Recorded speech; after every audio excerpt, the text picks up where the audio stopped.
ஊருக்கே நாமம் போடுற ஒருத்தவனுக்கு நல்லா ராமக்கட்டியை குலைச்சி ஒருத்தவனா நாமம் போட்டாக்கா அவன் எவ்வளோ பெரிய ஜெகஜால கில்லாடி. அவன் தான் உலகில் சிறந்த மனிதன். அப்படியேப்பட்ட ஒரு ஆள் தான் நம்ம தேவநாதன், பிஜேபியினுடைய பொறுப்பாளர், நிர்வாகி மற்றும் எம்பி கேண்டிடேட்டாக இருந்தவர். அதான் ஜெயிலில் இருக்கார் போலியே. Win TV owner. ஆமாம், அவர் தான் சொல்கிறார் ஊருக்கே நாமம் போடுற கும்பல் மயிலாப்பூர். அந்த மயிலாப்பூரில் உள்ளவங்களுக்கே ஒருத்தவன் நாம கட்டியா சாத்திட்டு போயிருக்காங்க. எவ்வளோ பெரிய ஆளாக இருப்பான். ஆமாம், இவர் நாமம் போட்டால் உள்ளே போயிட்டாரு, அவங்க நாமம் போட்டு அவனுக்கு வெளியே நாமம் போட்டுருக்காங்க. இப்போ இதே பட்ஜெட் நம்ம அண்ணாமலைக்கும் பொருத்தி பார்க்கலாம். ஊரில் உள்ள எல்லாருக்கும் ஆடியோ ரிலீஸ் பண்ணுறான். அண்ணாமலையனுடைய ஆடியோவே ஒருத்தர் ரிலீஸ் பண்ணியிருக்கானாக்கா அவன் எவ்வளோ பெரிய ஆளாக இருப்பான். அண்ணாமலை ஆடியோவே, அண்ணாமலை சம்மந்தப்பட்ட ஒரு ஆடியோ ஒன்று லீக்காக இருக்கிறது. இப்போ தேவநாதன் மேட்டருக்கும் அண்ணாமலை ஆடியோவுக்கும் சம்மந்தம் இருக்கிறது. ரெண்டு பேரும் பிஜேபி தானே. அது மட்டும் இல்லை, அந்த மயிலாப்பூரில் உள்ள ஒட்டுமொத்த மாமாக்களுடைய நெத்தியிலையும் பட்டநாமம் சாத்தின தேவநாதனை காப்பாற்றுவதற்காக முயற்சி. பட்டே நாமமா ஒரே மாதிரி போட மாட்டாங்க. இப்போ என்ன பட்ட நாமம் சேர்த்து சொல்கிறேன். ஆமாம், அது நல்ல சிந்தனை, இது நல்ல நற்சிந்தனை. ஊருக்கே இந்த நாமத்தை சாத்திர மயிலாப்பூர் கும்பலுக்கு நாமத்தை சாத்திர நம்ம தேவநாதனை காப்பாற்றுவதற்கான முயற்சியில் இறங்கியிருக்கிறார் அண்ணாமலை. அவர் ஃப்ரெண்டு கட்சிக்காரரை காப்பாற்ற ஊரில் உள்ள முள்ள மாதிரி பையன், முடிச்ச வைக்க பையன், திருட்டு பையன் பூரா உனக்கு ஃப்ரெண்டாக இருப்பான். நீ வந்து காப்பாற்றுறதுக்கு முயற்சி பண்ணுவீங்க. அது கட்சியோட தலைவர் வேறு, நீ வெளில சொல்றது வெக்கமா இல்லை அப்படின்னு 4 பேர் காரணத்துக்கு என்ன பண்ணுவீங்க? தொலைச்சிட்டு போயிட வேண்டியதான். அப்படியே தொலைச்சிக்கிட்டு லண்டனில் போய் உட்காந்துருக்காப்புல. அந்த ஆடியோ ஒன்று ரிலீஸ் ஆகிருக்கு. இப்போ இந்த ஆடியோ ரிலீஸ் ஆகிருக்குங்கிறது மட்டும் விஷயம் இல்லை. இதற்கு பின்னாடி நேற்று நிர்மலா சீதாராமன் அவர்களும் வானதி சீனிவாசன் அவர்களையும் அசிங்கப்படுத்திய ஒரு வீடியோ ஒன்று வெளியாச்சுல்ல. அவங்க தாண்டா அண்ணன் யார் அண்ணன் பொண்ணு சீனிவாசனா. ஆமாம், அவங்க 2 பேரும் அவரை தான் அசிங்கப்படுத்தினாங்கல்ல. அந்த வீடியோவை வெளியிட்டது பிஜேபிக்காரர் தான் அப்படின்னு சொல்லி அவங்க 2 பேரும் அசிங்கப்படுத்தினது அண்ணாமலை. ஆமாம், இப்போ அண்ணாமலையை அட்டாக் பண்ணுறதுக்காக இந்த ஆடியோவை நிர்மலா சீதாராமன் சைட்லேருந்து அல்லது நிர்மலா சீதாராமன் சப்போர்ட்டர்ஸ் அல்லது வானதி சீனிவாசன் சப்போர்ட்டர்ஸ் பிஜேபி சைட்லேருந்து லீக் பண்ணியிருக்காங்க என்று ஒரு நம்பிக்கை தகுந்த வட்டாரங்கள் தெரிவிக்கின்றன தகவலை. இதுவும் உள்ள இருக்கு. அந்த ஆடியோவில் என்ன பேசியிருக்காங்க அப்படிங்கிறதா இந்த சல்லியா போட்டு நொறுக்கிட்டீங்களா அப்படிங்கிற இந்த ஷோல நம்ம பார்க்க போறோம். சல்லியா நொறுக்கிட்டீங்களா சார்? நல்லா இருக்கேன் சார், சொல்லுங்க சார். நீ நல்லா இருக்க? அவன்கிட்ட பணம் போட்டாங்க பேசுறீங்களா? என்னாச்சு? நாளைக்கு தான் நான் ஃபைனல் டேட் சொன்னேன், நீங்க ஒன்றும் கண்டிப்பா பண்ணிட்டீங்க. சார் சத்தியமா சாமி சத்தியமா சொல்றேன். எது சாமி சத்தியமா? நீ யார்கிட்ட பேசுனீங்க? அது இந்த sir sir sir sir sir சாமி சத்தியமா சொல்கிறேன் அப்படிங்கிறாப்புல. அவர் பேர் வந்து மரியதாஸ். ஏன்னா அந்த பிராடுகாரவங்க பூரா அப்படியே பேர் அவர் மரியதாஸ் இவர் பேர். இவர் வந்து தேவநாதன் என்கிற அந்த ஏமாத்தனவர் இருக்கார்ல, அவருடைய லீகல் அட்வைசர். இவர் இது வக்கீலா? லீகல் அட்வைசர், வக்கீல். அதாவது எப்படி ஆட்டையை போடலாம், அதை வந்து எப்படி மறைக்கலாம், லீகலா எப்படி ஏமாத்தலாம். அவரது கட்சிக்காரர். அவரது கட்சிக்காரருக்கு நியாயத்தை பெற்றுத்தர வேண்டியதுன்னு ஒரு வேலை. அவரே ஒரு கட்சிக்காரர் தான், அவருடைய கட்சிக்காரர் இவரு. இப்ப இவர் தான் வந்து அந்த யாரு கம்ப்ளைண்ட் கொடுத்தாங்களோ மனுதாரர் யாரோ, அவர் உள்ளே செல்வதற்கான மனுதாரர் யாரோ அவரிடம் போன் பண்ணி சமரசம் பேசுகிறார் அந்த மரியதாஸ் என்கிற அவருடைய லீகல் அட்வைசர்.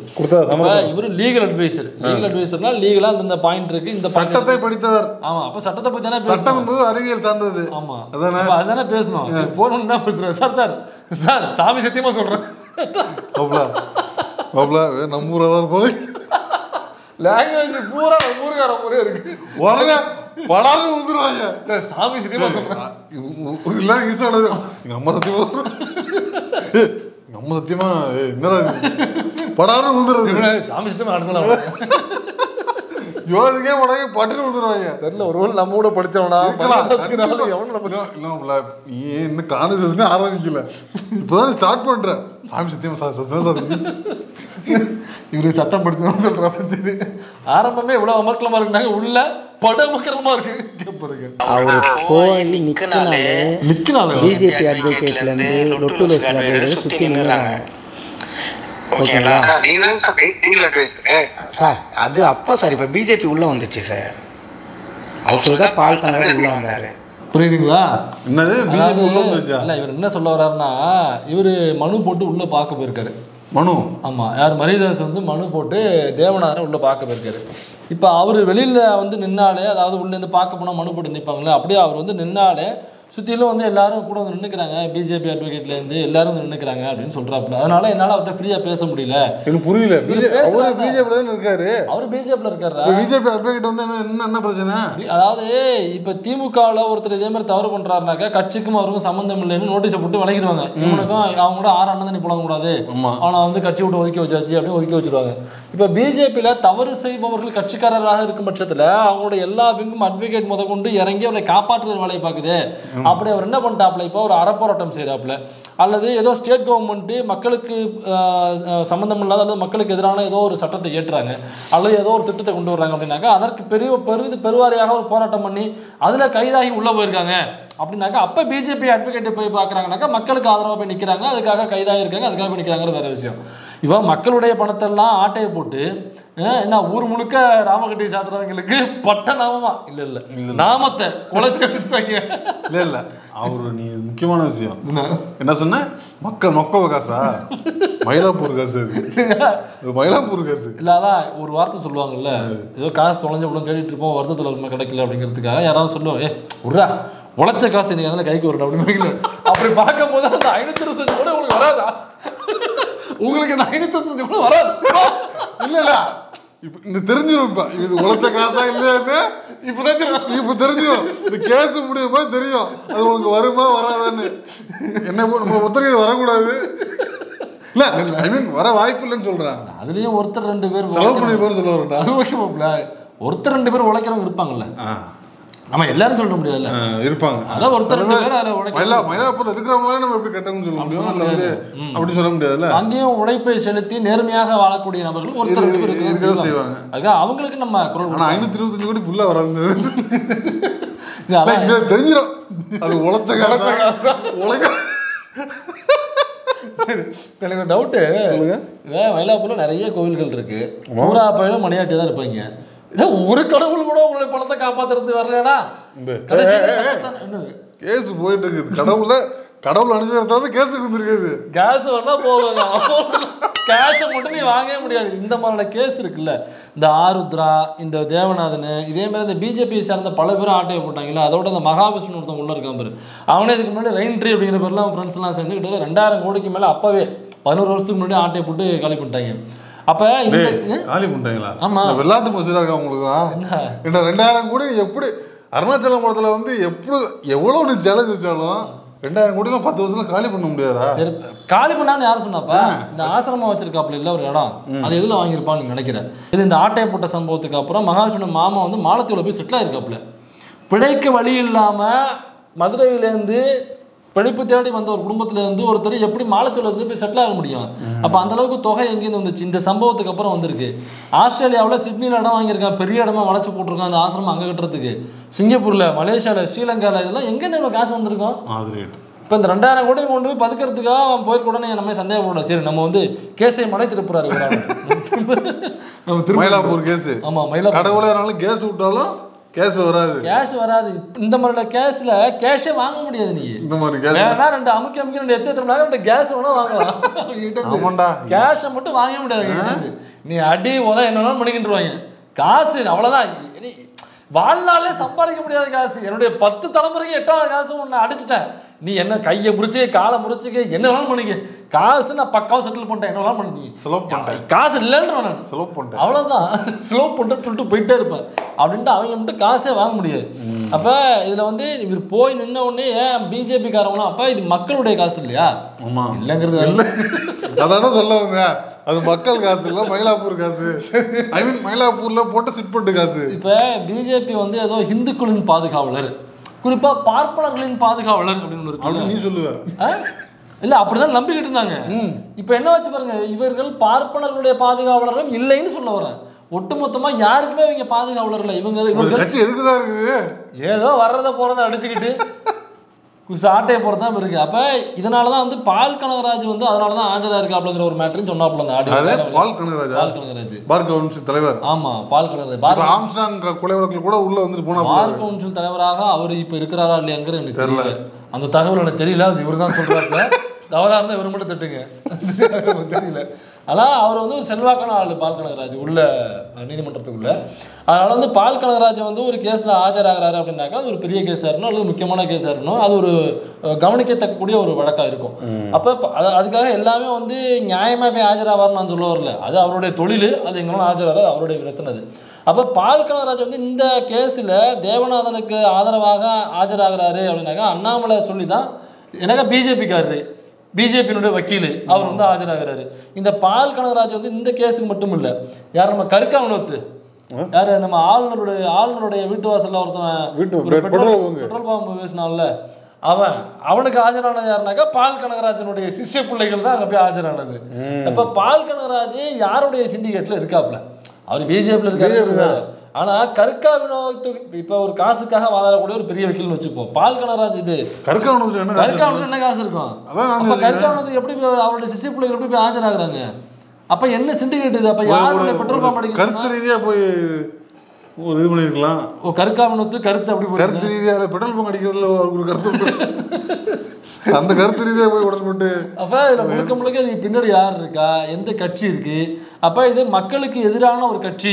நீங்கள் மயிலாப்பூரில் வாழ்ந்தாலும் கூட உங்களுக்கு எதிரான கட்சியாக தான் பிஜேபி இருக்கும் என்பதை தங்களுக்கு உணர்த்தவே இந்த ஆடியோ இவரானது.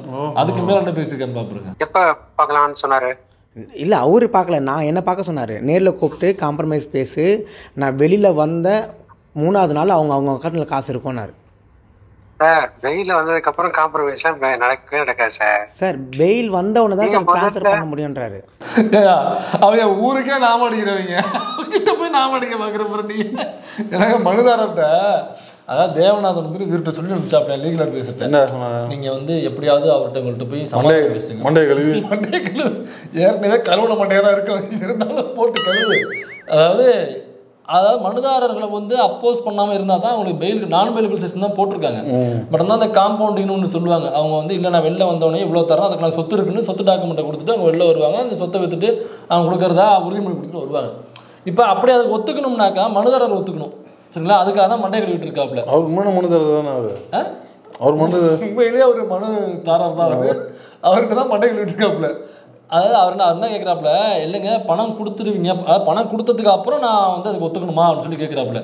அதெல்லாம் இல்லைங்க, அவர் வெளியில் வந்ததுக்கு அப்புறம் உங்களுக்கு பணம் தருவார். அவர் வெளில வந்து 3வது நாள் அக்கௌண்ட்டில் பணம் ஏறிடும். இதெல்லாம் சார் இதெல்லாம் அந்த காலம், இதெல்லாம் எவனாவது கோயிலில் பொறி விட்டு வந்துட்டு இருப்பான், அவன்கிட்ட போய் சொல்லு, சீமான் இருப்பான், அவன்கிட்ட போய் சொல்லு, ஊருக்கே பட்டை அடிக்கிறவன் நீ என்கிட்ட வந்து பட்டை போட போகிற, ஊருக்கே ஊதி போடுறேன், எனக்கே ஊதி போடுறேன். நீ லீகல் அட்வைசர் இருந்தாலும் என்ன பேசுற மண்டே கழுவு தெரியல, என்னோட மோசமா பேசுற, ஒரு இது இல்ல, ஒரு இறப்பு இல்ல, பிஞ்சு வயசாக ஆரம்பத்துல முடிஞ்சு போச்சு. நானே சாமிடா, நானே ஒரு சாமி எனக்கு ரொம்ப நேரம் யோசிச்சு போறேன் நைட்ல. யார் லீகல் அட்வைசர் இவனை எப்படி கவுக்குறது? ஓகே இவங்க சாமின்னு சொன்னா இது பண்ணுவாங்க, சாமி மேலே சத்தியம் பண்ணுவாங்க. சில பேர் வந்து புள்ள மேலே சத்தியம் பண்ணுறோம் அப்படின்றாங்க, ஸ்டன்னாக நின்றுவாங்க. யாராக இருந்தாலும் புள்ள மேலே சத்தியம் பண்ணாக்கா ஒருவேளை சத்தியம் பழிச்சிருச்சுன்னா நான் பொய் சொல்லி சத்தியம் பழிச்சிருச்சுன்னா சொல்லி யோசிப்பாங்கல்ல. அந்த மாதிரி இவனை எப்படி இது பண்ணலாம் அப்படின்னாக்க சாமியை மதிப்பாங்க. சாமி சத்தியமா அப்படின்ட்டு சாமியாவே கண்ட்ரோல் பண்றான். நான் என்கிட்ட சாமி சத்தியம் பண்றீங்க, சாமி இல்லைங்கிறது இந்த ஊர்ல உள்ள கருப்பு சட்டைக்கு முன்னாடி எனக்கு தானே தெரியும். அதாவது 2 விஷயம் இருக்கு சத்தியம் பண்றதுல. சத்தியமானா எவனுமே உண்மையா இருக்க மாட்டான், சத்தியம் காத்துதான். அப்புறம் சாமி சத்தியமா செல்லாது. இந்த சத்தியமா சாமி சத்தியமா வந்து ஆளோட கிடையாது. சீமான் நிறைய மணில பாத்துருக்கீங்களா? சத்தியம் பண்ணி சொல்றேன் அதுங்களா, அப்படின்னா வெகுவா ஏதோ பொய்ய சொல்ல போறேன். ஆனா அந்த அம்மா சத்தியம் பண்ணும் போது புள்ள சத்தியம் பண்ணும் போது இருக்குல்ல, ரொம்ப சென்சிட்டிவா இருப்பாங்க, அது கொஞ்சம் உசாரா சொல்லுவாங்க. அதனாலதான் தலைவன் அதுக்குள்ள போகல, சாமி சத்தியம் 25 லட்சம் ரூபா உங்களால பெரட்ட முடியாது.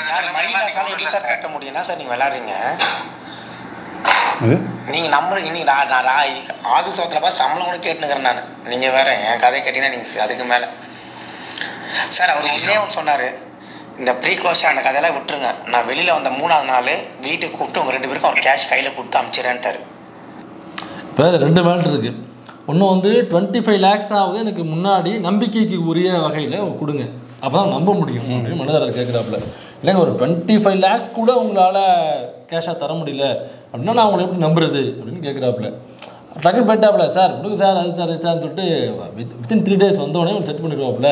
அதாவது வீட்டுக்கு வந்தோடனே வீட்டுக்கு கூப்பிட்டு விருந்து வச்சு கடா வெட்டி கொடுத்துட்றாப்புல. விருந்து விட்டு கடா வச்சு கால் குத்தி தான் போகல, காசு வராது.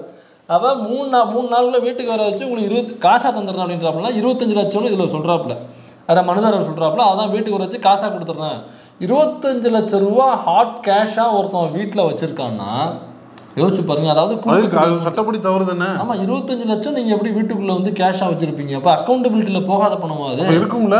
அப்போ 25 இல்லை, அவர் சொல்கிற 25 எல்லாமே டிஜிட்டல் பருவத்தில் தான் வரணும்னா எல்லாருமே ஜிபே தான் யூஸ் பண்ணிட்டு இருக்கோம். எல்லாருமே அக்கௌண்ட்டில் வந்து தான் போயிட்டு இருக்கு. இல்லை இவங்கெல்லாம் ஜிபே யூஸ் பண்ணுறது இல்லை. இந்த சேட்டு கடையில் இருக்காங்கல்ல அவங்க ஜிபே கிடையாது, ஐயருங்க வந்து ஜிபே கிடையாது. இப்போ எங்கேயாவது கோயிலில் போகும்போது ஜிபே பண்ணி விட்டுருவாங்க. இவன் என்ன பண்ண தட்டை கீழே வச்சிரு ஜிபே பண்ணிடுவோம். இவங்களாம் வச்சுக்கிறது இல்லைப்பா. சேட்டு கடையில் எவ்வளோ மொபைல் சார்ஜர் கடை இருக்குது, வந்து இந்த பொருள்லாம் வைக்கிறாங்க. சேட்டு கடைக்கு உள்ள ஜிபே கிடையாது. அதே மாதிரி எலக்ட்ரானிக்ஸ் கடை சேட்டு கடை பற்றி நம்மளால கரெக்டாக பில்லு போட்டு விடுவோம். உலகத்துக்கு நீ குஜராத்தை தயாரிச்சா கூட நீ போய் குக்கிராமத்தில் டெலிவரி பண்ணுறவங்களுக்கு சேட்டு தான் வச்சிருக்கிறான். ஆனால் பில்லு போட்டு கொடுப்பா. என்ன பில்லு? சும்மா நான் ரோக்கா போட்டு அதான் நான் வாங்கினேன் நீ அவ்வளோதான். மேரோக்கா ஒரு அது கார்பன் கூட இருக்காது, எழுதி கொடுத்து வாங்கி கொடுத்துட்டு போகிறாங்க. அவங்க ஜிபே யூஸ் பண்ணுறாங்களா? இப்போ எல்லா கடையிலும் இங்கே வரைக்கும் எல்லா எலக்ட்ரானிக்ஸ் கடை வந்து பெரும்பாலும் சேட்டுகள் கையில் தான் இருக்குது.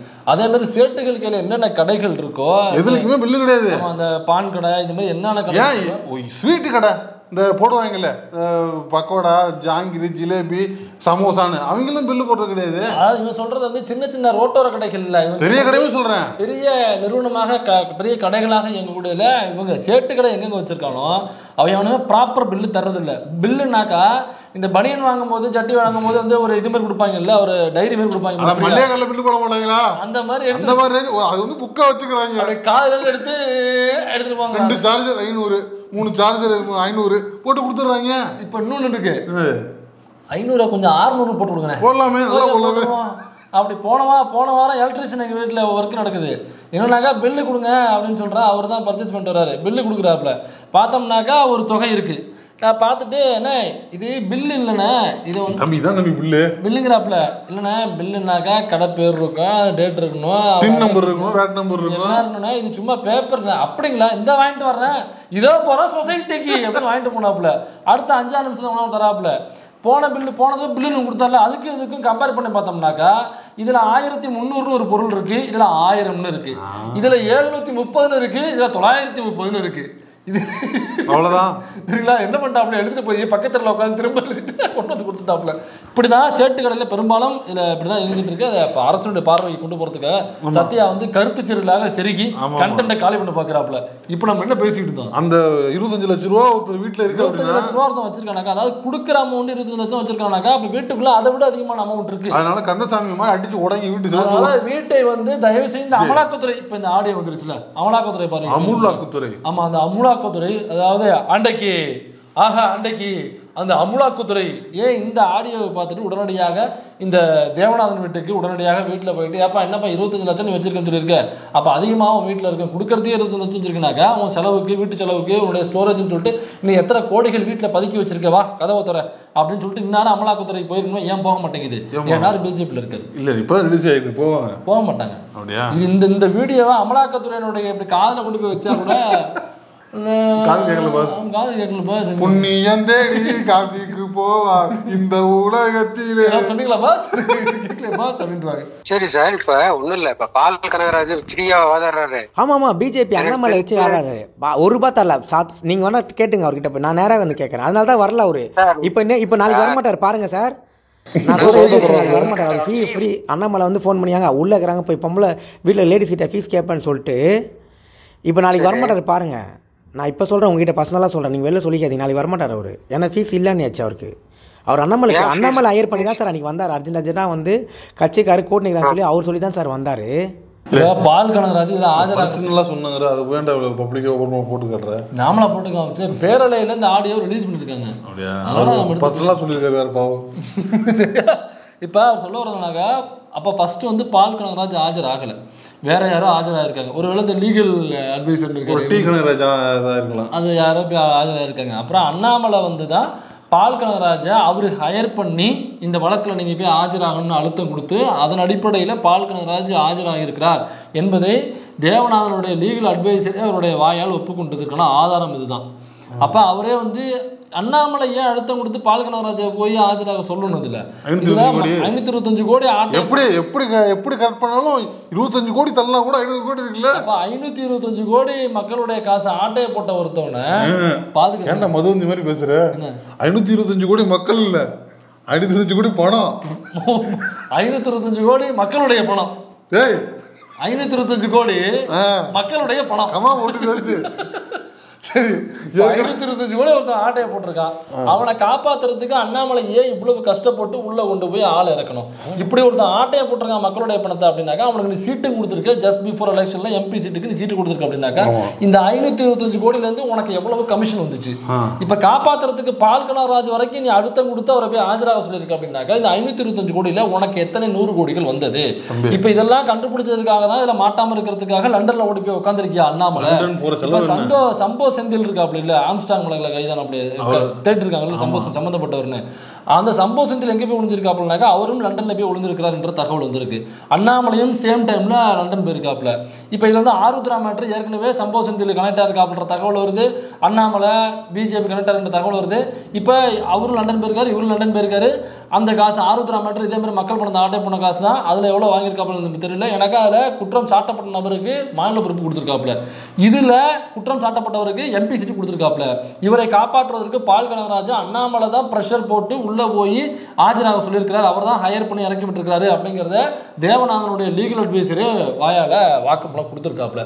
அப்படின்னா இந்த பிஜேபி என்கிற கட்சி, அண்ணாமலை என்கிற நபர் முற்றிலுமாக மக்களுக்கு எதிராக இயங்கக்கூடிய நபர். மக்களுடைய பணத்தை எவன்லாம் ஆட்டை போகிறானோ அவன்கிட்ட கமிஷனை மட்டும் வாங்கிக்கிட்டு ஒரு போஸ்டிங்கை போட்டு அவங்கள காப்பாற்றி விட்டுட்டு இவருடைய அதிகாரத்தை பயன்படுத்தி காப்பாற்றி விட்டுட்டு அந்த காசை கொண்டு போய் லண்டன்லையோ யூஎஸ்லையோ செட்டில் பண்ணுறதுக்காக இவர் ஏன் அதற்காக போயிருக்க கூடாது என்று கேட்க அனுப்புகிறாங்க. இல்லை நீ என்ன லீகல் அட்வைசருக்கே இந்த பாயிண்ட்லாம் தெரிஞ்சிருக்காது. இல்லை எனக்கு ஒன்றும் புரியல. எனக்கு இப்போ மயிலாப்பூரில் உள்ள காசு தான் இப்போ காணாமல் போயிருக்குது, செலவாக இருக்குது. இப்போ மயிலாப்பூர்காரங்க நம்ம அண்ணாமலை வந்து ஒரு திராவிடன், நீ வந்து திராவிடனுக்கு எதிராக நீ பேசுகிற, நீ எப்படி நீ அண்ணாமலை எதிர்த்து பேசுற? நீ இந்த இடத்துல நீ வந்து மயிலாப்பூருக்கு ஆதரவாக நீ பேசுற. திராவிடனோ யாரோப்பா பார்ப்பனர்னு நம்ம பார்க்கக்கூடாது. இங்கே குற்றம் சாட்டப்பட்டவங்க யார், பாதிக்கப்பட்டிருக்கவங்க யார்? பாதிக்கப்பட்டிருக்கவங்க பார்ப்பனர்கள் என்கிற காரணத்தினால அவர்கள் பக்கம் நின்று பேச வேண்டிய நம்மளுடைய பொறுப்பு. எனக்கு இதே மாதிரி தான் ஒரு பெரியார் வந்து ஒரு மீட்டிங் போடுறாப்புல. அந்த மீட்டிங்கில் ஒரு பார்ப்பன தோழர் போயிட்டு பெரியார்கிட்ட கம்ப்ளைண்ட் பண்ணுறாரு. ஐயா இந்த மாதிரி ஒரு இட பிரச்சனை, அவர் வந்து அந்த இவர் பார்ப்பனம் அல்லாத ஒருத்தர் வந்து சண்டை போடுறாருங்க, இந்த இடம் என்னோட இந்த வருங்க என்றதுக்கு அவர் பிடிங்கிட்டு தரமாட்டுறாருங்க அப்படின்னு சொன்னோடனே உடனடியாக அவர் கூப்பிடுங்கன்றாருங்க. ஆள் விட்டு கூப்பிட்டு வர்றாங்க. கூப்பிட்டு வந்தோடனே ஆள் ஒரு ஆஜானுபாகவாக இருக்காப்புல. கூப்பிட்டு வந்து நீங்கள் இந்த மாதிரி பண்ணுறீங்க, அவர் என்ன தான் பார்ப்பனராக இருந்தாலும் அது அவரோட இடம் இல்லையா, அப்படிலாம் பண்ணக்கூடாது, அவர்கிட்ட கொடுங்கன்னு சொல்லி டாக்குமெண்ட்டை கைமாற்றி விட்டு போயிட்டு வாங்க பார்ப்பன தோழரே அப்படின்னு சொல்லி அனுப்புகிறாப்புல. இதே மாதிரி தான் நம்ம எங்கேயும் பார்க்கணும். அதனால் என்னதான் இருந்தாலும் தட்டாட்டி சரி விடு. இப்போ பாதிக்கப்பட்டிருக்காங்க நம்ம பார்ப்பனர் தோழர்கள், அந்த தோழர்கள் பக்கம் நிற்க வேண்டியதான் நமக்கு இதெல்லாம். அதனால் இப்போ வந்து இப்போ எப்படி நீ அண்ணாமலை எப்படி நீ திராவிடன்னு சொல்லுவேன்? திராவிடம் என்பது கொள்கை. அந்த கொள்கையை ஏற்றுக்கொண்டவர்கள் தான் திராவிடர்களே தவிர நீ பூணூல் மாட்டலங்கிறதுக்காக நான் திராவிடம் ஏற்றுக்க முடியாது. நீ கொள்கையை ஏற்றுக்கிட்டா நீ திராவிடன். புரியுதா இவரான? இது உணர்த்ததற்காக நான் ஒன்னே ஒன்று சொல்றேன். ஒன்று பண்ண சொல்லுங்க. நாளைக்கு ஜட்ஜுக்கு நாளைக்கு ஹீரிங் வருது இல்ல? ஆமா. அந்த ஹீரிங்ல நான் கம்பவுண்டிங்க்கு ஒத்துக்கொள்கிறேன்னு சொல்லி பெட்டிஷன் எழுதி கொடுக்க சொல்லுங்க. என்ன கம்பவுண்டிங்? என்ன கம்பவுண்டிங்னா இப்ப 24 கோடிக்கு நான் வெளில வந்து செட்டில் பண்றேன்னு சொல்லி எழுதி கொடுக்க சொல்லுங்க சார். அது காம்பவுண்ட் பில் அதுக்கு கொடுக்க போறாங்க. அப்புறம் அது ஆட்டோமேட்டிக்கா அத நடக்குது. இல்ல காம்பவுண்டிங் பில்னா நீங்க 24 கோடிக்கு சொத்தை வெச்சு தான் வாங்க முடியும். சும்மா நான் கொடுக்கறேன் கரெக்ட் சார். அத சார் பண்ண போறாங்க. சார் அவர் டிக்ளேர் பண்ணிருக்காருல 300 crore. இன்னும் குழப்புறாங்களே இது மாதிரி. இல்லை அதாவது அந்த காம்பவுண்டிங் என்ன சொன்னல, அதாவது இப்போ 24.5 கோடி வெளில செட்டில் பண்ண வேண்டியது இருக்குது ஃபஸ்ட்டு ரவுண்டில். அப்படின்னாக்கா 24 கோடி செட்டில் பண்ணியிருக்காங்க, மனுதாரர்கள் கொடுக்க வேண்டியது அவ்வளோதான். அப்படிங்கிறனால 24 கோடிக்கு அவங்கள்ட்ட சொத்து இருந்திருக்கு, டாக்குமெண்ட் இருக்குன்னு சொல்லிட்டு அவங்களை வச்சுட்டு அவங்க வெளில போயிட்டு திரும்ப 24 கோடி செட்டில் பண்ணுவாங்க. அப்படி இல்லைனாக்கா திரும்ப பெயிலை வந்து கேன்சல் பண்ணி திரும்ப தூக்கி உள்ளே போட்டுருவாங்க. இதுதான் மேட்ரு. அப்போ 24 ஏற்கனவே 25 லட்சம் சொன்னாப்புல அது வந்து ஃபர்ஸ்ட் டிரான்சாக்ஷன் போல ஒட்டுமொத்தமாக அட்வான்ஸ். ஆமாம், இது வந்து மனுதாரருக்கு இந்த மனுதாரருக்கு மட்டும் தர வேண்டியது 24 கோடி ரூபா. அதான் சொல்கிறாப்புல. அதான் 24.5 கோடி மனுதாரர் இவருடைய புகாரை கிண்டும் போது தான் பாதிக்கப்பட்டவங்களாம் கொடுக்குறாங்க. ஒட்டுமொத்தமாக சேர்த்தோம்னாக்கா 525 கோடி ரூபாய்க்கு நாமத்தை சாப்பிட்றோம். தேவநாதன் பேர் வச்சுன்னா ஒரு புரட்சியாளனா தான் இருக்கிறோம் இல்லையா? காஞ்சியிலே ஒரு புரட்சியாளர், மயிலையிலே ஒரு புரட்சியாளர். இப்போ 24.5 கோடி ரூபா எடுத்து வைக்கணும். அப்போ ஆட்டையை போட்டிருக்காப்புல. இப்போ இந்த 24.5 கோடி ரூபா நான் தர்றேன், என்னுடைய சொத்துக்கள் 24 கோடி ரூபாய்க்கு நான் வைக்கிறேன் அப்படின்னாங்க, அதை விட அதிகமான சொத்துக்கள் அவர்கிட்ட இருக்குன்னு அர்த்தம். 24 கோடிக்கு மட்டும் நான் வச்சுட்டேன். எனக்கா அதான் சொல்றாப்புல 300 கோடிக்கு சொத்துக்கள் இருப்பதாக அட்மிட் பண்ணிருக்காப்புல.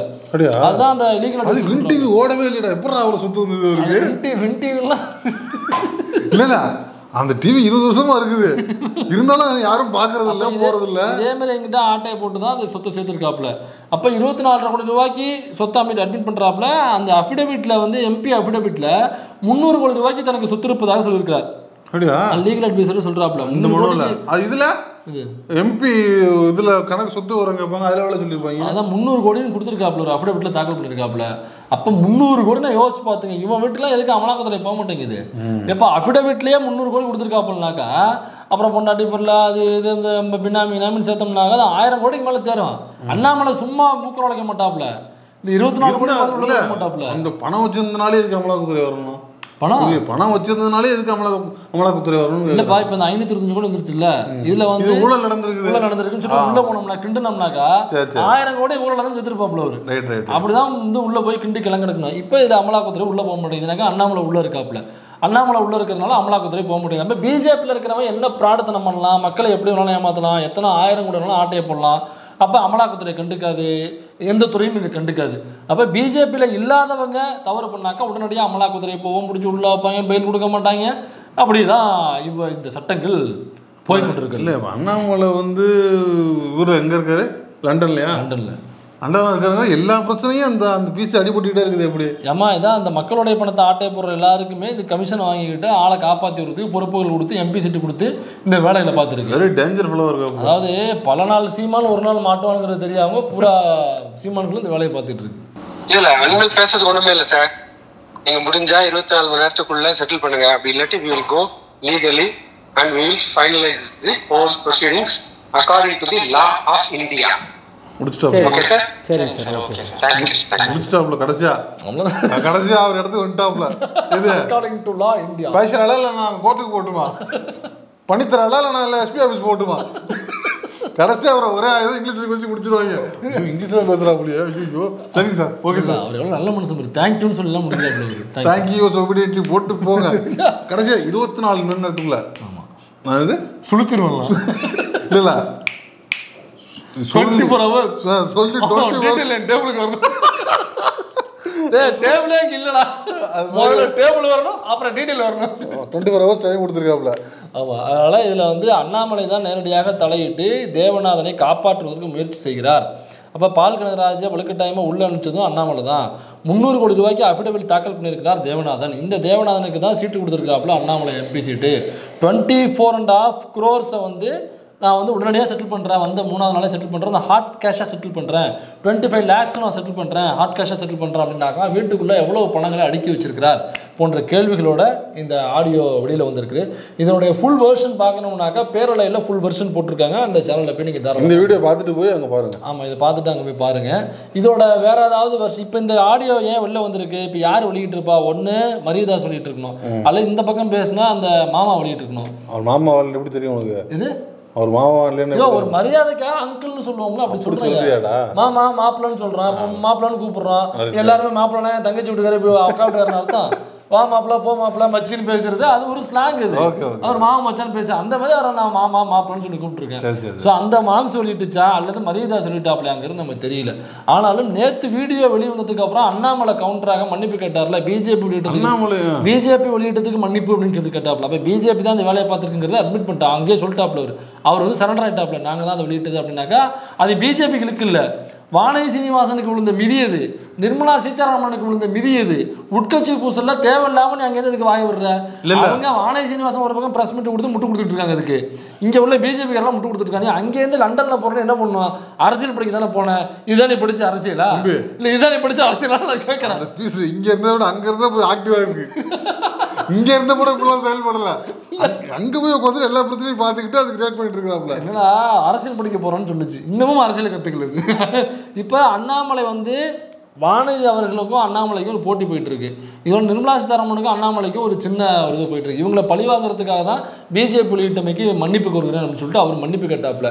இப்போ அண்ணாமலையை பழி வாங்குவதற்காக இந்த ஆடியோவில் அண்ணாமலை பேர் அடிபட்டிருக்கு அப்படிங்கிறதுக்காக வானதியோ அல்லது நிர்மலா சீதாராமன் அவர்களோ தான் வெளியிட்டிருக்காங்க. அவங்கள இன்ஃப்ளூயன்ஸ் பண்ணி தான் அந்த ஆடியோ வெளிவந்திருக்கு அப்படின்னு நம்பிக்கை தகுந்த வட்டாரங்கள் தெரிவிக்கின்றன. மீண்டும் அடுத்த ஆடியோக்கள் வருதா இல்லையா அப்படிங்கிறத நம்ம பொறுத்திருந்து பார்ப்போம்.